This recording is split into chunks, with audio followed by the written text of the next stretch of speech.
बिस्मिल्लाहिर्रहमानिर्रहीम। शुरू करता हूँ अल्लाह के पाक नाम से जो बहुत बड़ा मेहरबान नहायत रहने वाला है। दोस्तों, बहनों, भाइयों, बुजुर्गों, सुल्तान महमूद गजनवी की 88 नंबर किस्त में हम खुशामदीद कहते हैं और इसमें हम बयान करेंगे जंगजू लड़की जो है उसका मुकाबला अब्दुल्ला करातगीन से। तो दोस्तों, सुल्तान महमूद गजनवी सारे दरियाओं को पार करने के बाद जब दरियाए कीन के अबूर करके दूसरे किनारे पर गया, तब राजाओं का मुतहदा लश्कर दूसरे किनारे पर पड़ाव किए हुए था। चूंकि सुल्तान को इसका मुखबर ने सिर्फ दुश्मन के महल रुकू से बराबर आगाह करते आ रहे थे, बल्कि लम्हा बलम्हा बदलती हुई सूरत हाल को भी इतला दे रहे थे। चुनाचे सुल्तान ने इनके सामने अपना पड़ाव कायम कर लिया था। चूंकि सुल्तान को खबर दी गई थी कि जो ही मुसलमानों का लश्कर दरिया कैन को अबूर करके आगे जाएगा, राजाओं का मुतहदा लश्कर इनसे जंग की इब्तिदा कर देगा। सुल्तान ने भी अपना पड़ाव कायम करने के साथ साथ अपने लश्कर की सभें दुरुस्त करना शुरू कर दी थी, इसलिए कि सामने मुतहदा लश्कर भी अपनी सभें दुरुस्त कर रहा था। थोड़ी देर तक ऐसा ही समा रहा। इसके बाद राजाओं के लश्कर से दुबला पतला एक मुसल्लह जवान अपने घोड़े को सरपट दौड़ाता हुआ नमूदार हुआ। वो जंगी लिबास पहने हुए था, सर पर भी इसने खुद पहन रखा था। इसका बड़ा नकाब इसने अपने चेहरे पर डाल रखा था, सिर्फ इसकी आंखें दिखाई देती थी, चेहरा ढका हुआ था। चुनाचे दोनों लश्कर के वस्त में आकर इसने अब्दुल्ला करातगीन का नाम लेकर मुकाबले के लिए ललकारा।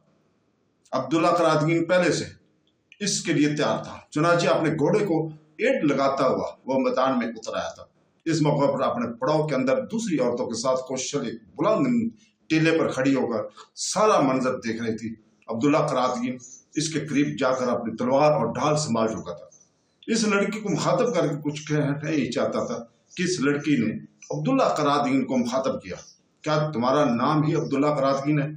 इस पर गौर से इसकी तरफ देखते हुए अब्दुल्ला करातगीन कहने लगा, जब तूने अब्दुल्ला करातगीन का नाम लेकर मुकाबले के लिए ललकारा है तो फिर अब्दुल्ला करातगीन ही तेरे मुकाबले पर आएगा। अब तो तू बता के तेरा नाम क्या है? इस पर लड़की कुछ देर खामोश रही, शायद मुस्कुरा रही थी, फिर अपनी खंखती नकराई आवाज में अब्दुल्ला करातगीन को मुखातब कर कहने लगी, मेरे कई नाम हैं, इनमें से तुम अपने लिए कोई सा भी पसंद कर सकते हो। लोग मुझे फतह और कामरानी का मुजस्समा, इज्जत और वकार का चश्मा भी कहते हैं।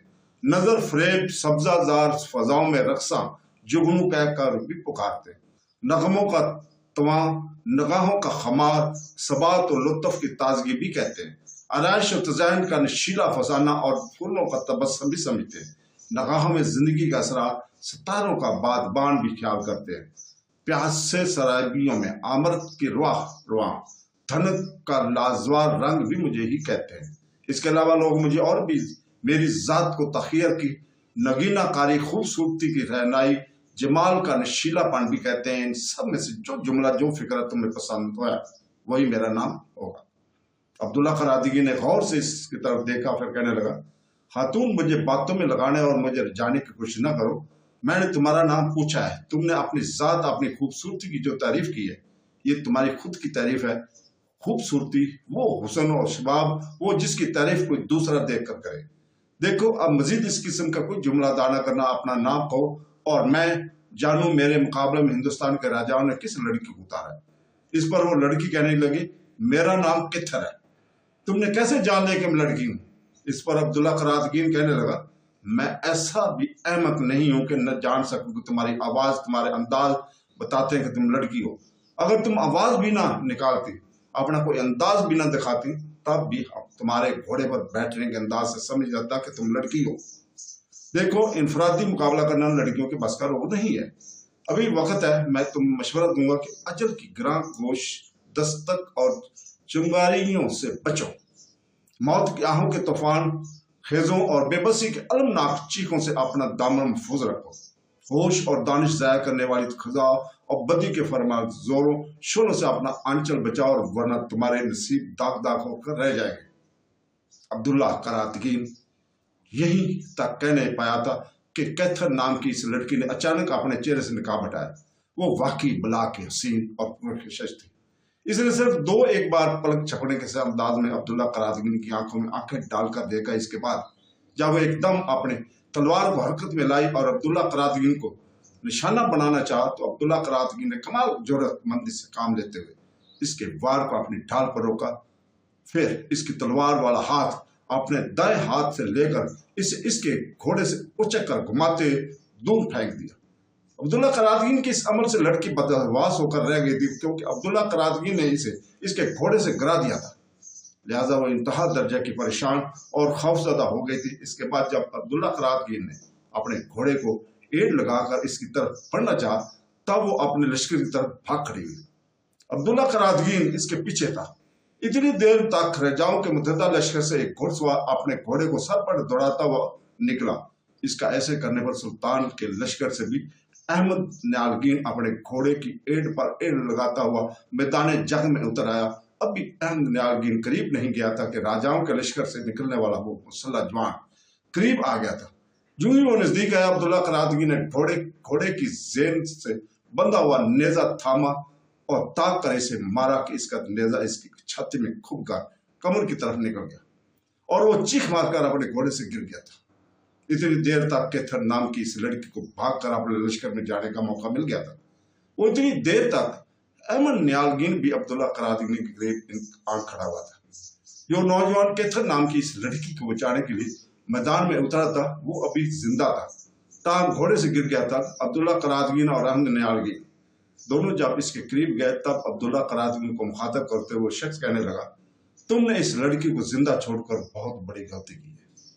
یوں جانو تم نے ایک سانپ کو زخمی کر کے چھوڑ دیا، اب وہ بکھرے پتوں، ٹوٹی کرنوں، برستی بوندوں کی طرح تمہارا تعاقب کرے گی، گمبھیر لمحوں غموں کی یلغار اور گمراہ تمدن کے سیلاب کی طرح تمہارے پیچھے آئے گی۔ یاد رکھو، جو تم نے اپنے آپ کو اس کے سامنے جھکا دیا، تب وہ اس سے میٹھے دریاؤں کی مہنگی کہانی، حوصلوں کی جھلک، خیالات کی آرائش، برق شعلوں کی ایک لپ بنا کر رکھ دے گی، اور خود کو تمہارے لیے روشن اور منور واجدان نئی مسکراتی ہوئی سیر اور طوفان اور اندھیوں کو خوفناک کروٹ میں ثابت ہوگی۔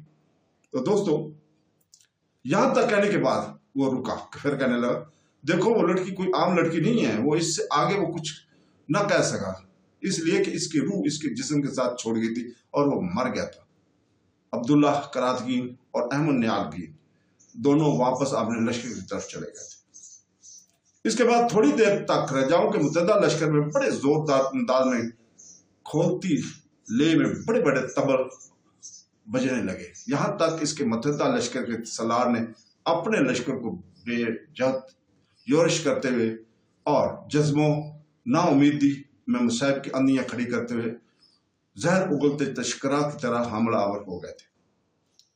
حملہ آور ہوتے ہی اس متحدہ لشکر کے لشکری زور زور سے چیختے چلاتے انجان افرین انداز میں بھیڑیوں کی طرح چیختے چلانے لگے تھے۔ چنانچہ سلطان محمود غزنوی کے لشکر کی ترتیب وہی تھی، یعنی لشکر کو 3 حصوں میں تقسیم کر دیا گیا تھا۔ سب سے پہلے خود سلطان اپنے حصے کے لشکر کے ساتھ حرکت میں آیا، پھر وہ اندھیروں کی یورش اور ہوش کے نگار خانے میں طبیعوں کی فوج مندی میں سایوں کی طرح حملہ آور ہوا تھا۔